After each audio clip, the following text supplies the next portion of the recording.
আসসালামু আলাইকুম এভরিওয়ান। যে কোনো সিম কার্ডের এনআইডি কার্ডের নাম্বার বের করা একদমই সিম্পল। এখন আপনার হাতে থাকা স্মার্টফোনের মাধ্যমে যে কোনো সিম কার্ডের এনআইডি কার্ডের নাম্বার, বয়স, সেই সিম কার্ডটা কবে ইস্যু করা হয়েছে, সম্পূর্ণ ডিটেলস আপনি বের করতে পারবেন। সিম সার্টিফিকেট নামে আপনি যে কোনো সিম কার্ডের ডিটেলস বের করতে পারবেন। এনআইডি কার্ডের নাম্বার সহ সকল ডিটেলস আপনি এখানে পেয়ে যাবেন। ভিডিও শুরু করার আগে ছোট্ট একটা অনুরোধ, যারা এখন আমাদের চ্যানেলটি সাবস্ক্রাইব করেননি, প্লিজ চ্যানেলটি সাবস্ক্রাইব করে পাশের বেল আইকনে ক্লিক করে দিন।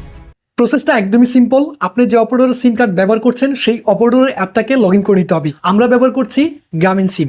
সো গ্রামীণ সিমের জন্য আমরা মাই জিপি অ্যাপটাকে গুগল প্লে স্টোর থেকে ইনস্টল করে নিব। অলরেডি আমাদের ইনস্টল করা আছে, ওপেনে ক্লিক করব। সো আপনি যে অপারেটরের সিম কার্ড ব্যবহার করেন সেই অপারেটরের অ্যাপটাকে গুগল প্লে স্টোর থেকে লগ ইন করে নিতে হবে। যদি এটা আগে থেকে আপনার লগ ইন থাকে সেক্ষেত্রে আপনি অবশ্যই গুগল প্লে স্টোর থেকে আবার পুনরায় এটাকে আপডেট করে নিতে হবে। সো আপডেট করে ওপেন করার পর এখানে দেখতে পাচ্ছেন সার্ভিস অপশন রয়েছে, এখান থেকে সার্ভিস অপশনে ক্লিক করব। এখান থেকে স্ক্রল ডাউন করে একটু নিচে চলে আসবো। সিম সার্ভিসের এখানে দেখতে পাচ্ছেন সিম সার্টিফিকেট। সিম সার্টিফিকেট এই অপশনটিতে ক্লিক করব।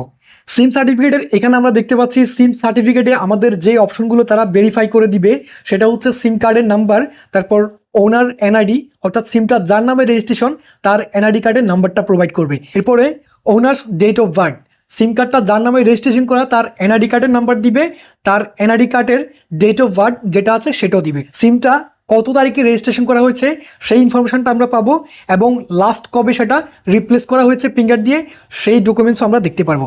সো এর জন্য নিচে দেখতে পাচ্ছেন ভেরিফাই অ্যান্ড ডাউনলোড, এই অপশনটিতে ক্লিক করব। ভেরিফিকেশন সাকসেসফুল, এখানে আমাদের এই নাম্বারটা যে এনআইডি কার্ড দিয়ে রেজিস্ট্রেশন করা হয়েছে সেই এনআইডি কার্ডের নাম্বারটা দেখতে পাচ্ছি, এনআইডি কার্ডের ডেট অফ বার্থ, তারপরে এনআইডি কার্ডটা কত সালে রেজিস্ট্রেশন করা হয়েছে। 12 আগস্ট 2023 সালে আমার এই সিমটা আমি রেজিস্ট্রেশন করেছি। তবে মাঝখানে আমার সিমটা হারিয়ে যায়, এরপরে সেটাকে আমি 25 জুলাই 2026 সালে সেটাকে পুনরায় আবার রিপ্লেস করেছি। সেই সালটুকু অর্থাৎ সেই ডেটটাও আমাদের এখানে দেখাচ্ছে। সো এখানে আমাদের এনআইডি কার্ডের নাম্বারটা খুব সহজে আমরা পেয়ে গেলাম। সো এটাকে সেভ করার জন্য ডাউনলোড অ্যাজ পিডিএফ এখানে ক্লিক করব। এরপরে আপনার ফাইলে যেখানে সেভ করতে চান সেই অপশনটা এখান থেকে সিলেক্ট করে দিতে পারেন। সেভে ক্লিক করব। সেভে ক্লিক করার পর এখন আমরা চলে যাব আমাদের ফাইল ম্যানেজারে। ফাইল ম্যানেজারে আসার পর এখানে দেখতে পাচ্ছেন ডকুমেন্টস রয়েছে, এখান থেকে ডকুমেন্টসে ক্লিক করব।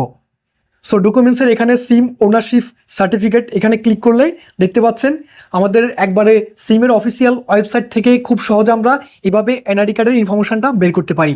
আমি আপনাদেরকে গ্রামীণ সিমের এনআইডি কার্ডের ইনফরমেশন বের করে দেখিয়েছি। আপনি চাইলে একইভাবে রবি, এয়ারটেল কিংবা বাংলালিংকের যে অপারেটর ব্যবহার করেন সেই অপারেটরের অ্যাপটাকে জাস্ট ডাউনলোড করে মেনু অপশন থেকে সিম সার্টিফিকেটে গিয়ে আপনি খুব সহজে যে কোনো নাম্বারের এনআইডি কার্ডের তথ্য বের করতে পারবেন। ভিডিওটি ভালো লাগলে অবশ্যই একটা লাইক করবেন। ভিডিওতে কোথাও কোনো বুঝতে সমস্যা হলে কমেন্টস করে জানাতে পারেন। দেখা হচ্ছে খুব শীঘ্রই পরবর্তী ভিডিওতে।